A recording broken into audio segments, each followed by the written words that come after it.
It's exactly 11 a.m. right here in Kenya's capital, Nairobi. You're right in time for your favorite political show. This is the Sunday edition right here on KTN News.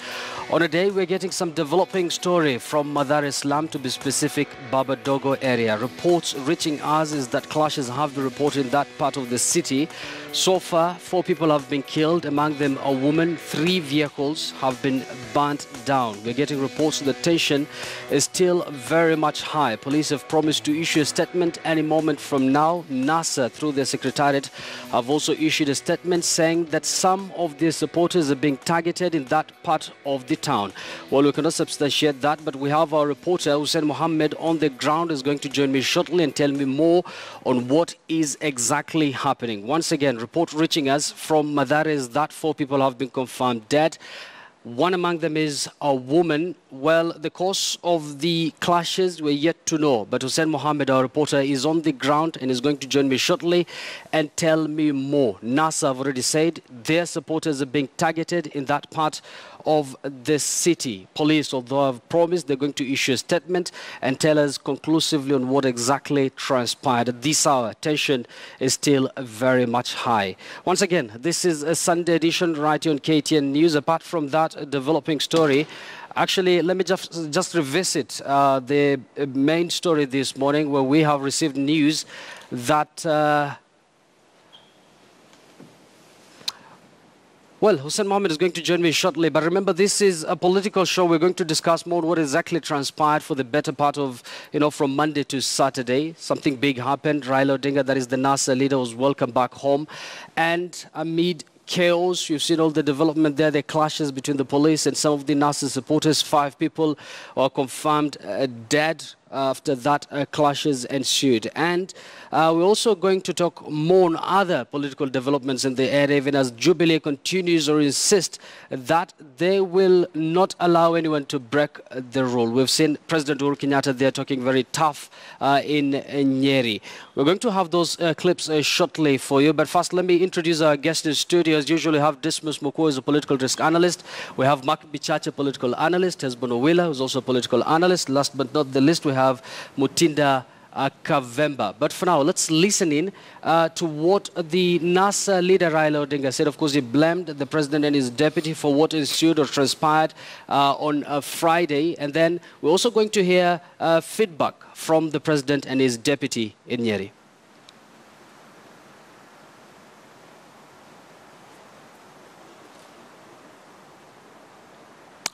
Well, we're going to get those sound bites shortly. But Dismas, before we even talk about what took place on Friday, how police acted, let's focus on the development in Mathare this morning.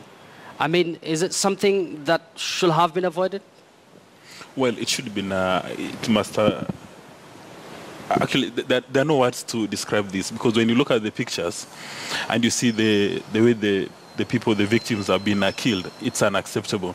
And the principal duty of any administration in the world is to secure lives and properties.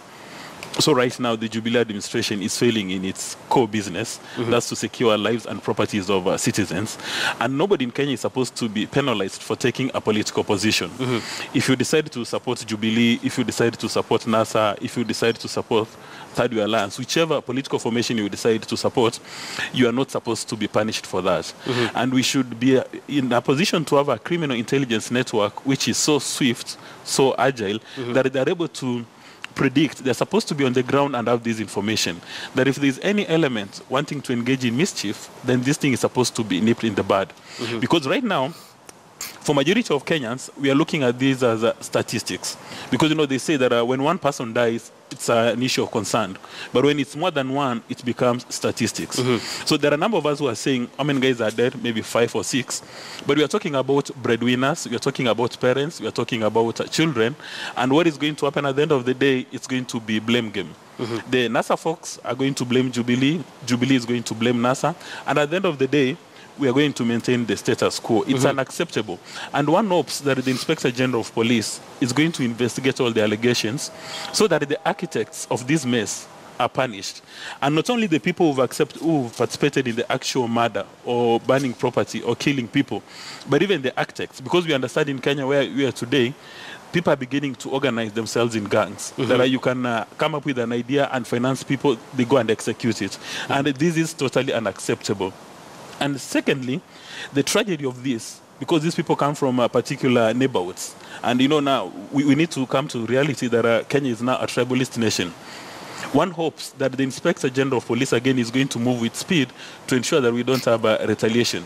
Because they are neighbors, yes, they are family and friends. And speaking about retaliation, Dismas, Mark, we've seen some vehicles that were burnt down on Friday. And there are reports from the ground that whatever is happening in Mathare now might be a retaliatory kind of attack from what happened on Friday. Because even today, three vehicles were burnt.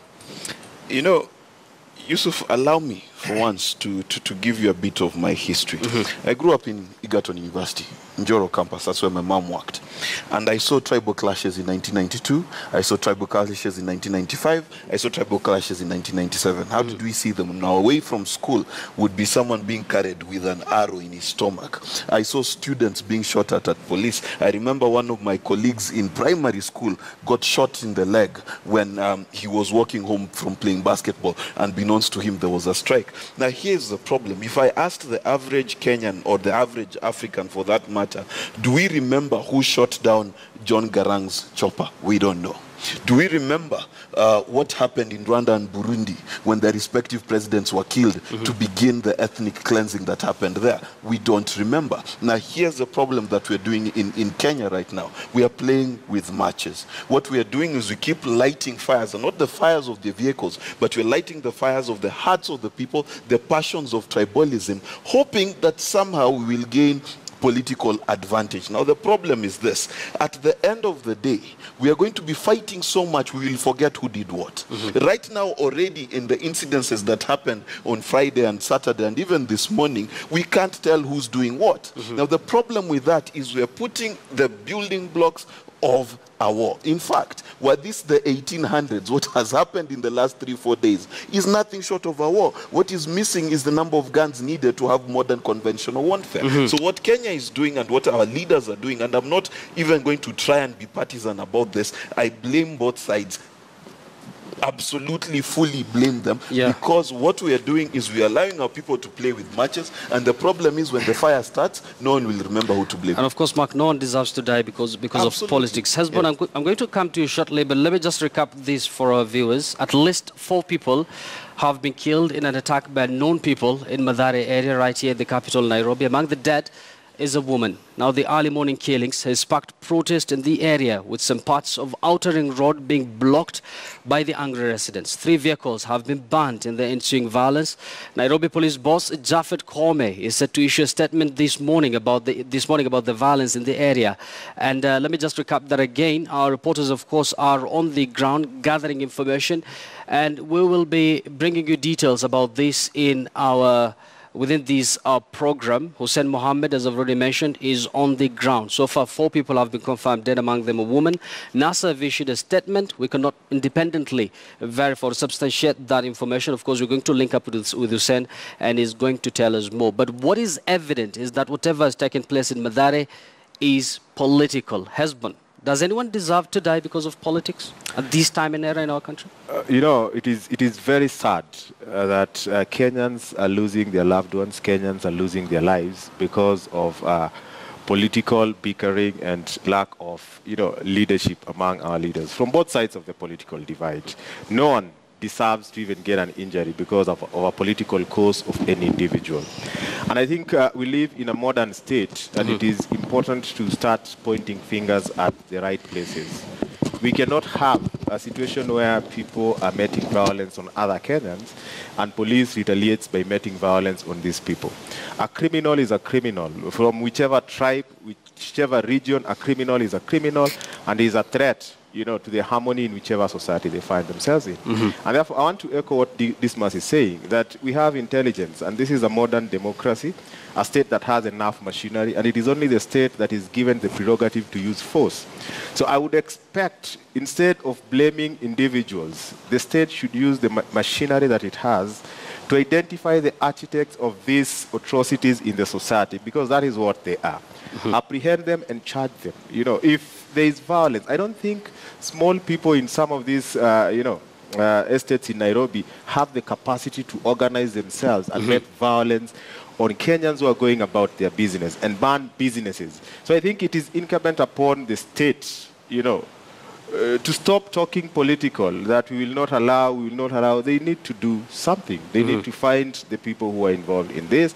They need to apprehend them. And of course, on the other side, I also think that the police should now come of age. I mean, the constitution that we have today envisions a police service. But what we are seeing is a degeneration of what we have as a police force to something worse. We cannot have a police force that is meting violence on people who are within the constitution. And remember, when some of these things happen, you ask yourself, where do these people come from? They walk long distances. Do they destroy properties? No. Why is it that it starts at the point where they meet the police? So the police also has to take responsibility. They have to redefine the way they are handling some of these guys. They have to understand the limits to which you can exercise, the force that you have as an agency of the state to mitigate against violence in the society. And of course, we do expect a statement from the police. They did promise that they're going to issue a statement any time from now. We're going to listen into what they're going to say and the explanation behind that. Now, let me engage Kavemba's experience when it comes to Nairobi politics. People always say that violence is always not spontaneous. It's planned. As someone who is involved in Nairobi politics, did you see this coming, this kind of an event in Mathare? It's really, I wouldn't say that I didn't see it coming, but you've been seeing the kind of hate mongering that has been taking place. There is a lot of extreme positions that are being taken on either side, and those are the things that bring forth such atrocities. The most unfortunate thing is the angle that the current violence has started taking. Because initially, it used to be the people versus some state agencies, mostly the police. But now it's starting to take the very bad and unfortunate angle of citizens against citizens. And something needs to be done very urgently, because that is what really degenerates so fast that by the time we know what is happening, the whole country is on fire. Because now these are the kind of things that attract retaliatory attacks. And from where I sit, I think we really need to sober up. Because we do not need to go to the extremes we went in the 2007, 2008 post-election violence for us to again start talking about this. Because we need to have learned. Because this is not a new thing that is going to happen. 10 years ago, we were on the same path, and we know what happened. And eventually, we had to sit down. So why then do we want to go to that extent before we can agree that we have to find a way out of whatever is happening? And as leaders, we need to tone down, because I have seen, if you look at what has been happening on the social media, you will agree that it was just a matter of time before it now goes to the ground. These things have really been happening on the social media and on other platforms. The only place that did not gone is now on the ground for people to start attacking each other. And we're witnessing that. Yes, so this is something that calls for urgent intervention. We need to sober up. We do not need to always shed innocent blood. And the most unfortunate thing is that these people might probably have nothing to do with what is happening. It's just that some people want to send messages using slaughtering of innocent people so that a certain message is sent. And the people who are being slaughtered are very innocent. There are people who are struggling with, you look at the neighborhood where this is happening. Those are people who are struggling with the basics. Probably the only offense they made is their last name. Now, what we need to say is this. We have been talking about the second liberation. What was the second liberation about? It was about democratization of this country. Why then are we killing each other for taking our democratic rights, for taking our positions? I thought that when we were saying that we have actualized the second liberation by the passage of the 2010 Constitution, it was that we will never attack or abuse or insult anybody for practicing their democratic rights. Yet what is happening is it is taking us way back And I wonder whether we actually got where we wanted by the 2010. We probably passed the constitution, but we never internalized what that constitution was all about. Dismas, it seems election year, every time in Kenya there's always a motive. There's always tension. So you've talked about, leaders are supposed to be responsible. Do you think they should have that kind of, trying to censor themselves whenever they speak in these public rallies? Well, all political leaders, be they Jubilee or NASA, must respect the Constitution. And the Constitution is very clear that you must respect property, you must respect lives. But more important is the law enforcement officers. And in this case, it's the Kenya Police. So the questions we need to start asking ourselves, because the nation is bleeding, and Yusuf, we cannot afford to tiptoe on this important issue. Let's ask ourselves fundamental questions. Do we have a Kenya Police Service, or do we have a Kenya Police Force? Now, let's assume that we have a Kenya Police Service. Within the police service, do we have elements that belong to some gangs? Because, the footage we saw on Friday, policemen throwing stones. I don't know whether there's a training in Kiganjo for policemen to be throwing stones. And, these are officers of rank. When you look at the badges, when you look at the regalia, you tell these are officers of rank. Throwing stones. Is there a probability that proscribed gangs have infiltrated the Kenyan Police Service so that they're throwing stones? Because, you cannot imagine that a GSU officer or an AP can actually throw a stone at a motorist. Now, would it be possible that the Inspector General has actually not seen this footage, or he has seen the footage and is happy with this? Now, there are statements coming from Kariobangi this morning, or from Mathare this morning, that the residents there suspect that the people who are committing these atrocities, in fact, are not members of the Kenyan Police Service. They're claiming they're members of some gangs. And because of national interest, you may not want to mention the name now, but they're members, they're criminal gangs. But they're in police attire. So now you're beginning to wonder, for how long is the state going to be seated while we have criminal gangs running the nation? For how long are you going to be seated as the Inspector General of Police when people are being killed? And it's all about profiling. Is it strange that the people who are being killed in Mathare are members of particular communities? These are the questions we need to start asking as a nation. Because if we tiptoe around these issues, then the nation is going to degenerate. And in the next few days, you will not have a nation called Kenya. And nobody wants any person in Kenya to become a refugee. You don't want Kenyans to go to Tanzania, where our cows are being auctioned, or we start going to Uganda, where Museveni is mistreating people in Migingo. We want to keep this nation together. And the Inspector General of Police and Dr. Matiang'i, they need to come quickly.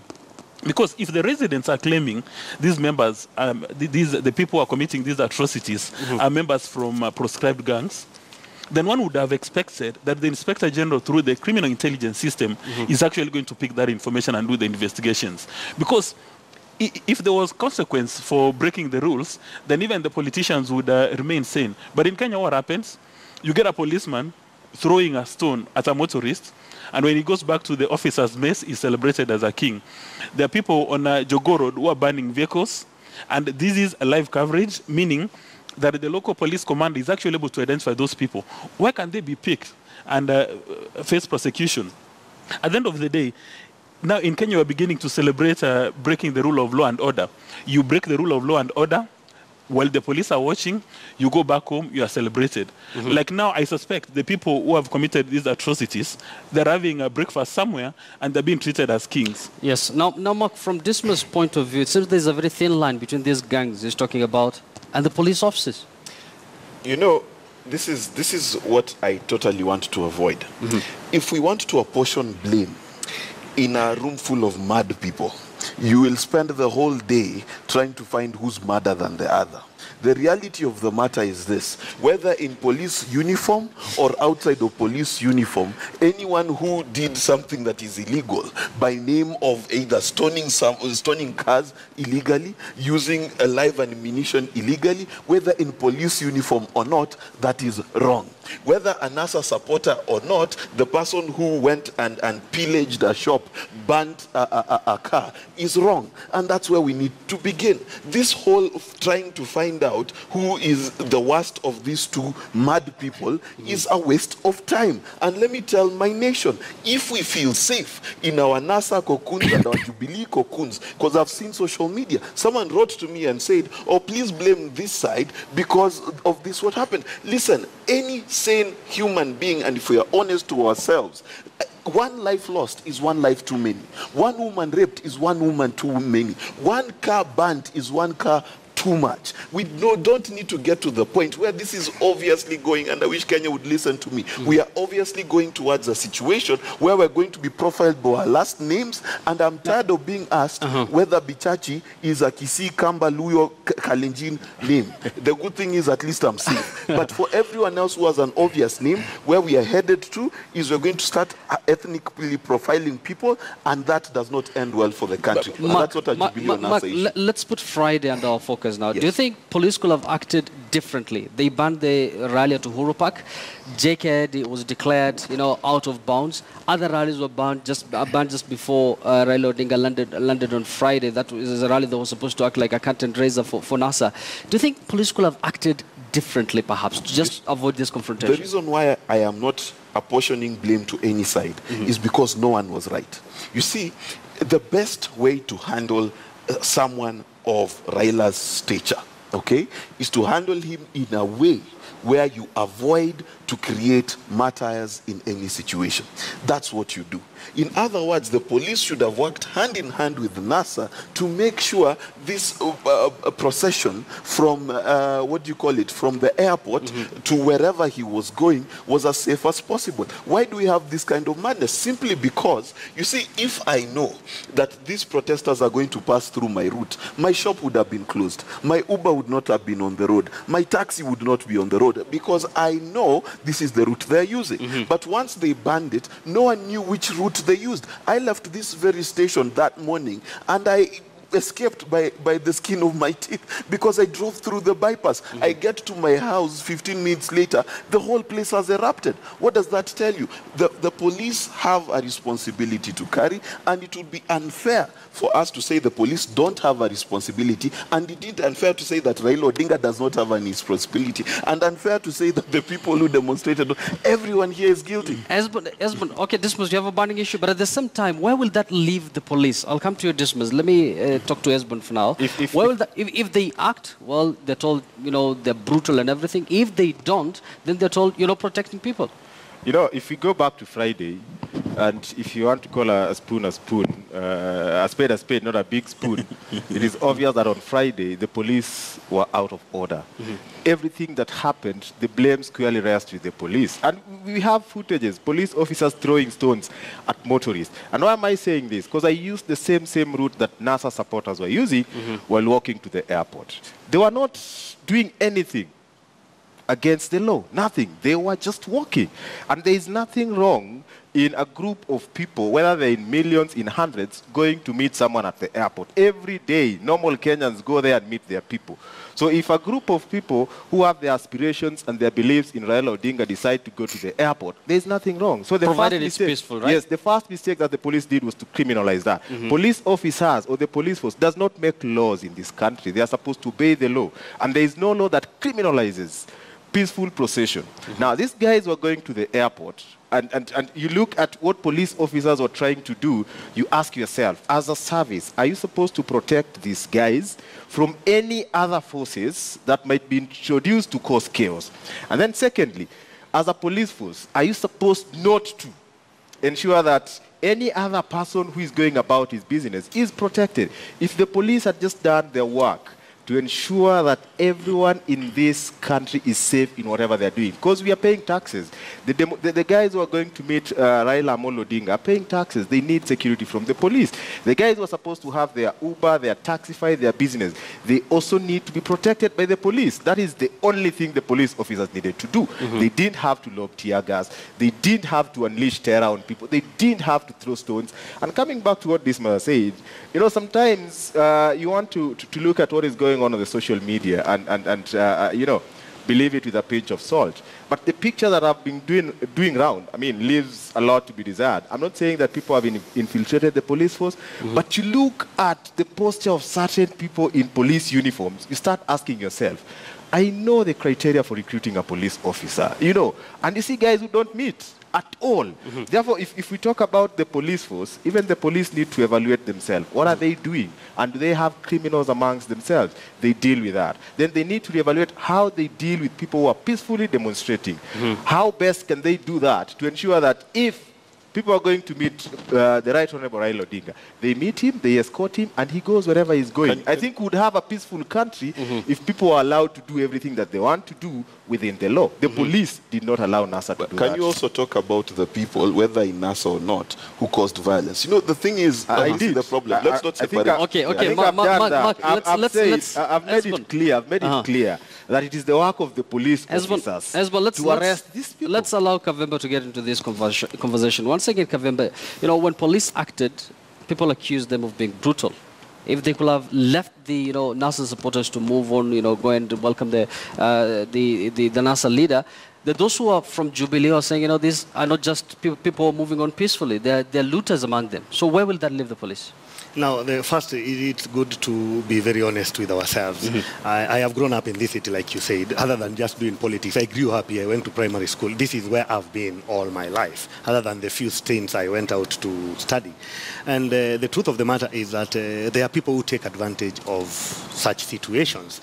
And there are people who leave their homes knowing very well that they are going to commit crimes, hiding in the confusion because there are very many people. So the question then is, how then do we ensure that we do our things in a way that we can easily identify such people, instead of dealing with everybody as if all of them are criminal elements? Because the truth of the matter, again, is that there are people who are very innocent and who went there not to cause any crime, just to exercise their political right of association and welcoming their leader. But in amidst them, there are others who are, again, very clear that they are looking for a situation where they'll be able to loot, steal, mug, and do all sorts of bad things. So the question is, how then can we ensure that those who are well-meaning are protected, and we can easily identify those who are out to commit crimes?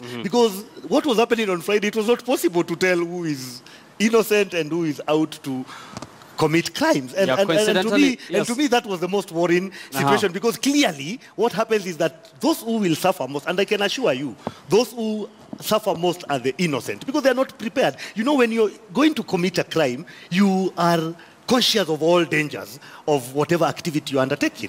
But when you are an innocent there's someone who said when it comes to demonstration, it should be given a clear definition with Kenya in mind. I'm going to come to you, Dismas. Coincidentally, this is a conversation that is also on the Sunday Nation splash here. But for now, allow me to engage Alphonse, who is a youth leader from Mathare slums, Babadogo area, I believe, and that is where clashes were reported since early this morning. Reports reaching us is that 4 people have been confirmed dead from that clash there.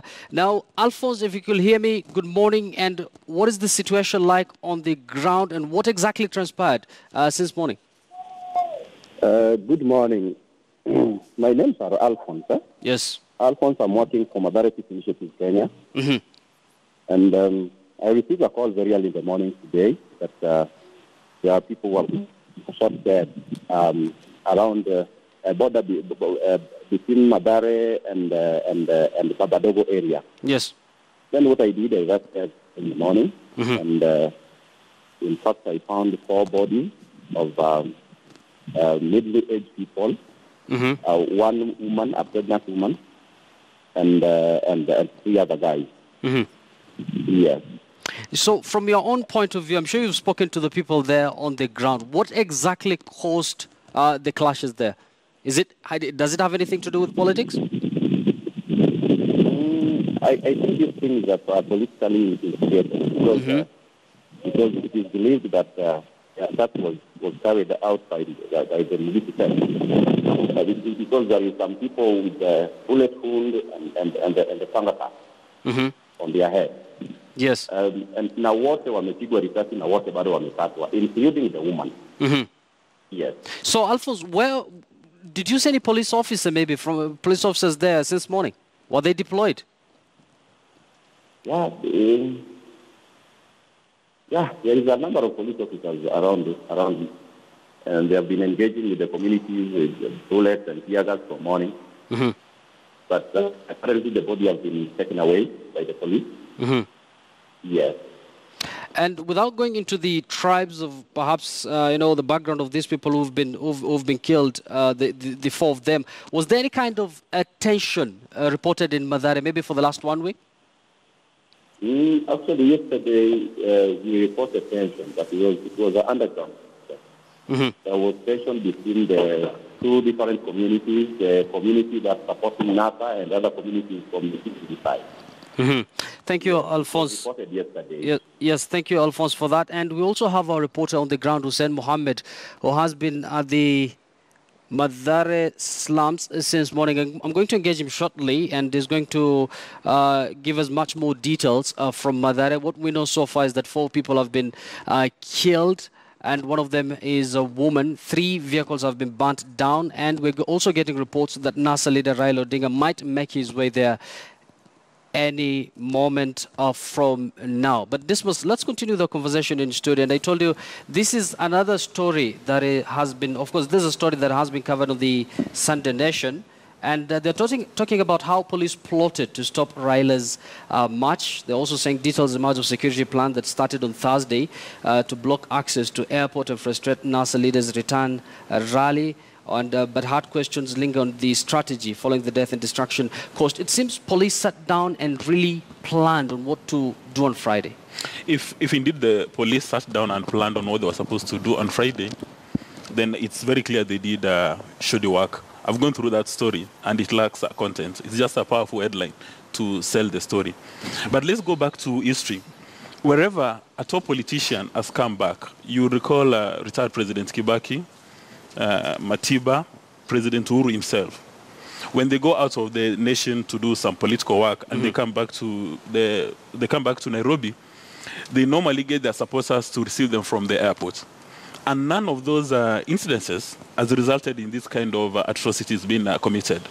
I remember for President Kenyatta and his deputy, when they came back from ICC, they were well received at the airport. In fact, it's on record that the then Minister for Interior, Olelenku, the cabinet secretary, requested people to go to the airport to go and receive the president. And they made a huge, there was a huge demonstration through the town, and eventually there was a meeting. So you're saying there's a double standard? There's a double standard. And, history tells us that for any demonstration, if you allow it to engage in a peaceful manner without the police trying to brutalize anybody, almost always it ends up in a peaceful manner. Now, what one would have expected from the police commanders in Nairobi is when they knew that NASA is planning to receive Raila Odinga at the airport in this manner that they did, for them to go and have a meeting and agree on the route they were going to follow, so that that route is safe and secure. And it happens during all these marathons. Wherever there are marathons in Nairobi, roads are going to be closed. The police always give us notification that a particular road is going to be closed for a particular number of hours for this purpose. That's what one would have expected of the police to do. And Atulia said this times above number that Mr. Raila Odinga loves to thrive in a crisis. You create a crisis for him, it's like fish in water. He enjoys this crisis. Then let's go to the issue of the policemen. Yes. Again, we cannot tiptoe around this issue. That on Friday, the police actually provoked the NASA supporters. The NASA supporters had been told by their leader that I'm coming from the US, I've got some message of goodwill, I'm giving you a plan of action, please come and receive me. Now, what the police should have done is then to ensure that the procession is very safe and secure, and ensure that you have the intelligence men in the procession. So that if you get somebody in the procession who sees a kiosk across the road with bread and milk and they want to pinch it, they're arrested immediately instead of engaging in these kind of shenanigans. And right now, the Inspector General of Police should be a very worried man for one reason, that the NASA supporters do not anymore fear police bullets. They don't fear live bullets. They don't fear tear gas. They don't fear acidic water. And in essence, they don't fear authority. And if they had planned well their trip, then we would be in a safe place. But you know, right now, going forward, there's a very high chance that a section of Kenya is being radicalized.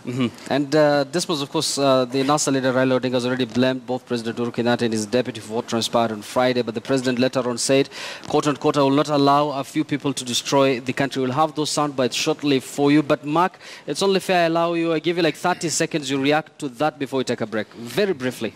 The key issue here is this, that we need to support to distinguish between three groups of people. Number one, if you're in Jubilee, distinguish between Raila Amolo Odinga, his supporters, and those who wish to take advantage of the violence. Those are three groups. Those three groups needs to be distinguished, because the problem is when you approach Raila supporters the way you approach Raila Odinga, then you're lost. If you approach these people who cause violence the way you approach Raila Odinga supporters, you're lost. Those three groups need to be important. We're going to discuss about those three groups in detail, but for now we're going to take a very short break. But when we come back, I'm going to talk to our reporter Hussein Mohammed, who is in Mathare at this moment, where we're getting reports that 4 people have been killed after clashes erupted there. Among them, a woman. Police have promised to issue a statement any moment from now. NASA leader Raila Odinga is also expected on the ground. Of course, this is Sunday edition right here on KTN News. We'll be right back. Don't go too fast. Stay with us.